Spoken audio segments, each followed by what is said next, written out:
What's a Siebenrock and why do you need one for your R80 build? Should you buy one? Well, I bought one, and in this episode I'm going to be unboxing it, installing it on my BMW R80/7 engine, and talking through why I think it's essential in any BMW rebuild. So let's get started.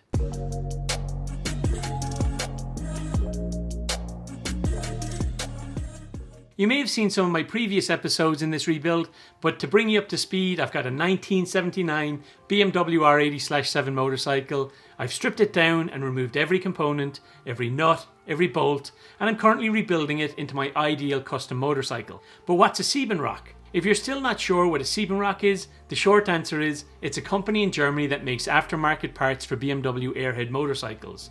German engineering means good parts. They make everything from fairings to luggage and, more interestingly, engine enhancements. The company was founded in 1984, and one of the things I like about their brand, besides saying the name Siebenrock, which sounds like some sort of death metal chant to me, Siebenrock, is their belief that these motorcycles should not be kept in pristine condition or in a museum, but be made into reliable riding companions. And I think this motto shows up in the rugged reliability and quality of their products. That's nice, Marcus, but what specifically do I need for my BMW R80? For that, I need to tell you a bit about what I have planned for this build. When the BMW R80/7 rolled fresh off the production line in the 1970s, it had a then large 800cc engine and was the little brother to the R100/7 1000cc Legend. You have to remember that these were massive, high torque engines for their time, before Triumph came along and put a tractor engine in a frame and called it a Rocket 3 with a mere 2300cc engine. So not to be left behind in the mere 800s, as part of this build, I've decided to increase the bore of the engine to 1000cc, and I'm going to be using several Siebenrock off-the-shelf parts to do it. One of the main things I need for this is a power kit, and I bought one of those too, and I'll be reviewing it in a later episode, which includes new cylinders, pistons and rings. But before I can install that, I need to increase the volume of the oil in the engine to accommodate this change. And that's where the Siebenrock Oil Pan Extender comes in. If I want more oil in the engine, I need a larger volume pan. And what better way to do it than with this beautifully engineered extension from Siebenrock. So let's get to the unboxing part of this. I ordered this from Motor Electric, and of all the places I buy parts, I trust EME the most.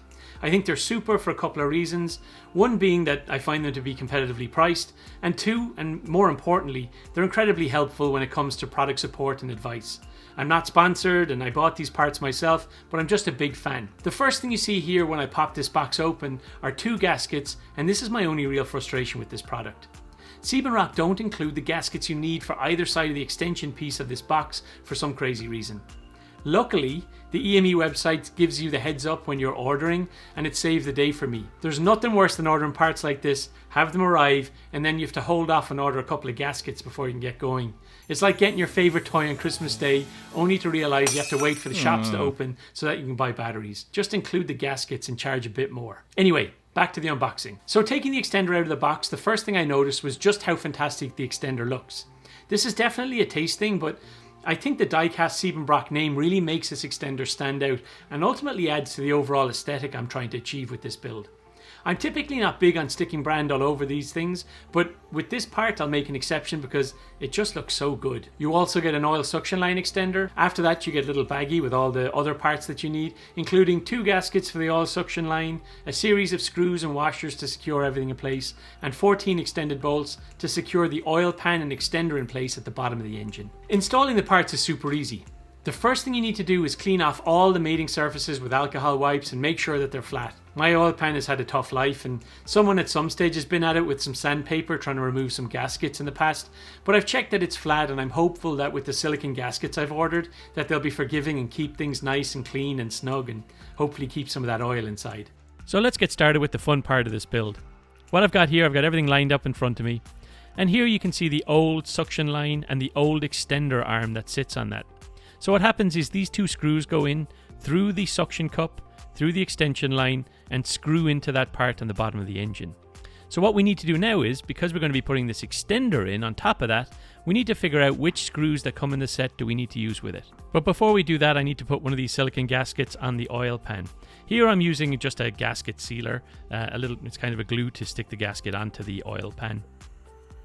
And then I'm going to put the gasket onto the extension piece as well. This piece will be going onto the original extension arm, but it needs a gasket between the two of them. And that comes in the box with the Siebenrock package. And don't forget another one on the other side as well. So I put the gasket seal on, and now we're ready to go. There's that gasket being dropped down onto the suction cup. And those are the 2 screws that are going to screw up into the base of the engine. I put a little bit of blue Loctite on it to keep everything firmly in place, screw everything by hand, and then use an adjustable torque wrench to lock them in place. These require very little torque, inch-pounds, so be careful with it. Now I'm putting the little filter that comes with it, a little metal filter, and the clip that goes through it. There are 2 little holes that they pop into, and I'm just popping it into place there carefully, trying not to damage anything. Sweet. Time to put that second gasket on top of the oil pan extender. After using the gasket sealer on the bottom gasket, I read the instructions and said that these silicone gaskets actually don't need that sealer. So for the second one, I didn't bother putting it on, and we'll see which one lasts better. So I selected which screws that we needed to get this in place, 14 of them. And now I'm just screwing them all in, one by one. Best way to do this is not just to go around clockwise and do all of them in one way, obviously. You're better off doing opposing screws. Just keep going from screw to screw and screwing it in bit by bit until you've got a nice snug fit to keep the oil in. Thanks for tuning in today. If you're interested in keeping up to speed with the build that I'm working on, hit subscribe, or else click some of these links here so that you can see some of the previous videos I've made. See ya. Bye-bye.